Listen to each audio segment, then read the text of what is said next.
ডিস্ট্ৰিক্টে Kokrajhar district হিসাবে আমি 6টা সমষ্টি বিপিএফ দলে নমিনেশন দিছোঁ। পকিৰাগ্ৰাম, দথমা, বনৰগাঁও, দেৱৰগাঁও, চালাকাটি আৰু বাওখুংগ্ৰি 6টা সমষ্টি লৈ আমি একেলগে নমিনেশ্যন দিছোঁ। আৰু আমি আজি পাৰ্টি অফিচৰ পৰা ৰেলী কৰি আহিছোঁ 6টা সমষ্টি হিচাপে একেলগে। আৰু আমি যেটো দেখিবলৈ পাইছে মুঠতে আমাৰ বিপিএফ দল হিচাপে কোকৰাঝাৰৰ এই 6টা সমষ্টিটো বিপিএফে উইনাৰ হ'ব স্পষ্ট। ইয়াত যোনে যিমানেই নকয় কিয় আমাৰ বিপিএফ দলৰ পজিশ্যনটো খুব ভাল। কোকৰাঝাৰত অকল কোকৰাঝাৰ নহয়, গোটেই বিটিচিতে আমাৰ বিপিএফ দলৰ পজিশ্যনটো ভাল, 1 নম্বৰতে আছে।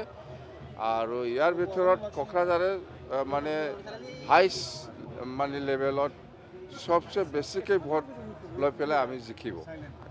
আজি গোটেই আজি সমূহ ভোটাৰক উদ্দেশ্যি আপুনি আজি কি ক'ব বিচাৰে ইয়াৰ পৰা মনোনয়ন দাখিলৰ পিছত? নাই, আমাৰ কোকৰাঝাৰবাসী ৰাইজক বা গোটেই বিটিচিবাসী ৰাইজক মই সেইটোকে জনাব বিচাৰিছোঁ যে যেহেতু আমাৰ বিপিএফ দল সকলো জাতি জনগোষ্ঠীক সহায় কৰিবলৈ আগবাঢ়ি আহিছে। আমি বিশ্বাস কৰোঁ যেনেকৈ ওলাই আহিছে অহা 22 ছেপ্টেম্বৰতো এনেকৈ নাঙলত চিনত ভোট দি পেলাই আমাক জয়যুক্ত কৰিব।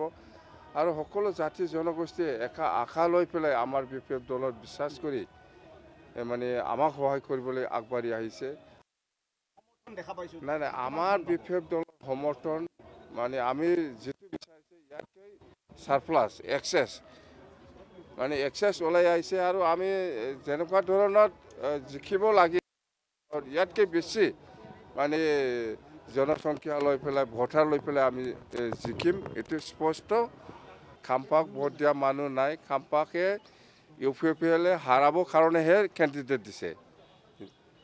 ইউপিপিএলে নিজে হাৰাব খাম্পাক, আমাৰ দৰকাৰ নাই। এনেকুৱা হোৱা নাই। আপোনাক বোলে বিচাৰি আপোনাৰ সমষ্টি উলিয়াই লৈছে বোলে কিনি। এইফালে ওদালগুৰিত তাৰমানে ইউপিপিএলৰ যিখিনি ছাপৰ্টাৰ হৈ পেলাই মনোনয়ন পত্ৰ দাখিলৰ সময়ত আহিছে আমাৰ বিপিএফ দলত ওদালগুৰিত ভোট দিব। যিহেতু মোক দেখাৰ লগে লগে মানে চাইন ভিক্টৰী সেইবিলাক দেখাই দিছে আৰু ফ্লাইং কিছটো দিছেই, এইটো হিচাপ নাই। বহুত মানুহ হাজাৰ হাজাৰ মানুহে মোক দেখি পেলাই খুব ভাল লাগিছে আৰু এনেকুৱা নমস্কাৰ কৰিছে। আচলতে ভিতৰত চব বিপিএফ, এনে ওপৰত উপায় নাই। ইউপিপিএলে দাবী ধমকি দি পেলাই মানুহটো ওলাই আহিছে আৰু কিন্তু চব আমাৰে ছাপৰ্টাৰ।